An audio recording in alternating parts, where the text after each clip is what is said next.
আজি আমাৰ কেবিনেটে উমৰাংচুত সংঘটিত যিটো মাইন দুৰ্ঘটনা সেই দুৰ্ঘটনাৰ সম্পৰ্কত সবিশেষ কথা পাতে আৰু যিসকল অফিচাৰ ফিল্ডত আছিলে তেওঁলোকৰ পৰা এটা সুদীৰ্ঘ প্ৰেজেণ্টেশ্যন লয় বৰ্তমান পৰিৱেশৰ ওপৰত।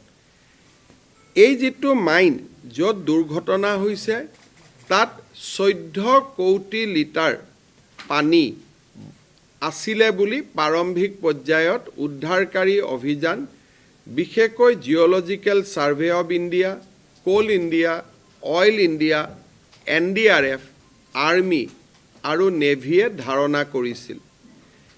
এই 14 কোটি পানীৰ ইতিমধ্যে আমি 4 কোটি পানী মাইন্সটোৰ পৰা ডি ৱাটাৰিং অৰ্থাৎ পানী আমি উলিয়াবলৈ সক্ষম হৈছোঁ। 11 কোটি লিটাৰ পানী এতিয়াও সেই কয়লাৰ খাতটোৰ ভিতৰত সোমাই আছে। আমি কেবিনেটে অফিচাৰসকলক সুধিছিলোঁ যে আপোনালোকৰ এই ডি ৱাটাৰিং কৰিবৰ বাবে কিমান দিন লাগিব।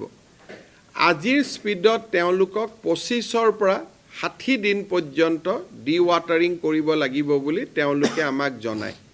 আমি তেওঁলোকক এই ডি ৱাটাৰিংসমূহ কৰি যাবৰ বাবে আৰু ভাৰতীয় সেনাবাহিনীক লগত ৰাখিবৰ বাবে আজি কেবিনেটে অনুমোদন জনায় যে in presence of Indian army and army engineers D watering process will continue টিল উই ৰিচ দ্য লজিকেল কনক্লুজন।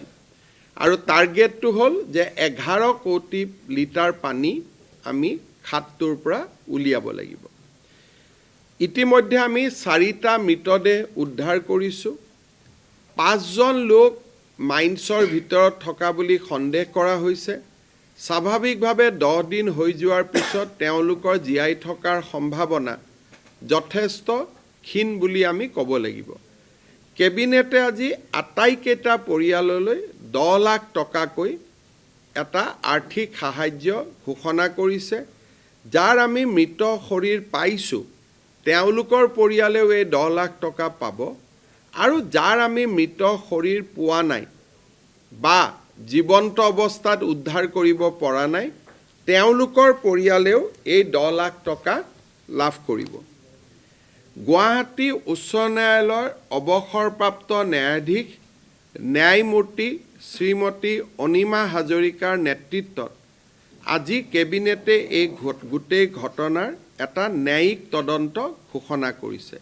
সম্পূৰ্ণ নিৰপেক্ষভাৱে উচ্চ ন্যায়ালয়ৰ অৱসৰপ্ৰাপ্ত ন্যায়াধীশ জাষ্টিছ অনিমা হাজৰিকাই এই গোটেই ঘটনাৰ তদন্ত কৰি 3 মাহৰ ভিতৰত চৰকাৰক প্ৰতিবেদন দিব আৰু চৰকাৰে সেইমতে কাৰ্যসূচী গ্ৰহণ কৰিব। কেবিনেটে ৰাজ্যৰ আৰক্ষী সঞ্চালক প্ৰধানক এই গোটেই ঘটনাৰ ফৌজদাৰী অনুসন্ধান কৰিবৰ বাবে ক্ৰিমিনেল ইনকুৱাৰী কৰিবৰ কাৰণে এটা SIT গঠন কৰিবৰ বাবে নিৰ্দেশ দিছে আৰু এই SITটোৰ কাম কাজো জাষ্টিছ অনিমা হাজৰিকা কমিটিয়ে মনিটৰ কৰিব।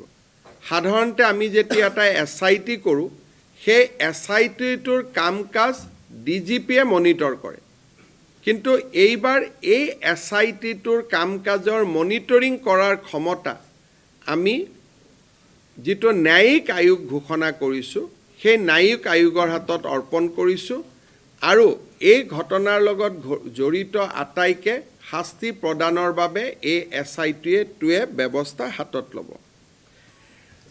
আজি আমাৰ কেবিনেটত এইটো কথাও প্ৰতিবেদনত দিয়া হৈছে যে বহুতে কৈছে যে ৰেড হোলটো কেনেকৈ হ'ল। আমি যেতিয়া তাত পৰীক্ষা কৰিলোঁ মাইনিংটো ক'ৰ পৰা হ'ল তেতিয়া দেখা গ'ল যে সেই অঞ্চলত 220টা এনেকুৱা কয়লাৰ খাদ আছে। এই 220টা কয়লাৰ খাদ কেনেকৈ ক'ৰ পৰা আৰম্ভ হ'ল তাক আমি ছেটেলাইট দি পিছলৈকে ঘূৰি ঘূৰি গৈ থাকিব লাগিব।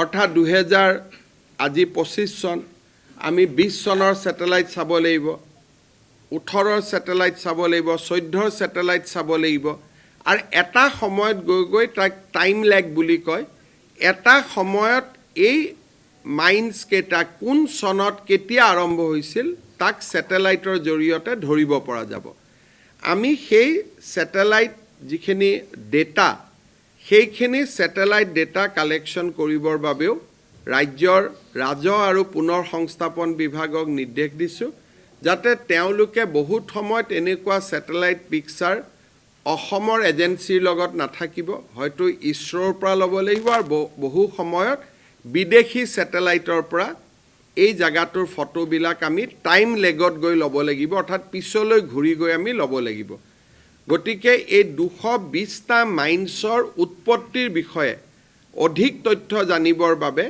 স্যাটেলাইটৰ সহায় ল'বৰ বাবে আমি ৰাজ্যৰ ৰেভিনিউ ডিপাৰ্টমেণ্টক দায়িত্ব দিছো দ্বিতীয়তে central mine planning and design institute তেওঁলোকৰ সহযোগত এই মাইনখিনি আমি কেনেকৈ পুতি পেলাব পাৰোঁ 220টা গাঁত আছে তাক পুতি পেলোৱাটো ইমান সহজসাধ্য নহয় আৰু এতিয়া আমি জানিব পৰা মতে মাজে মাজে জীৱ জন্তু খাদৰ তলত পৰি মৃত্যু হৈ থাকিছিল সেইবাবে এই খাতখিনি আমি কেনেকৈ ফিল আপ কৰি দিব পাৰোঁ তাৰ বাবেও আমি সেন্ট্ৰেল মাইন প্লেনিং আৰু ডিজাইন ইনষ্টিটিউট লিমিটেডৰ সহায় ল'বৰ বাবে আমি আমাৰ বিভাগক নিৰ্দেশ দিছোঁ উমৰাংচুৰ ওপৰত আজি কেবিনেটে এই গুৰুত্বপূৰ্ণ সিদ্ধান্তকেইটা গ্ৰহণ কৰে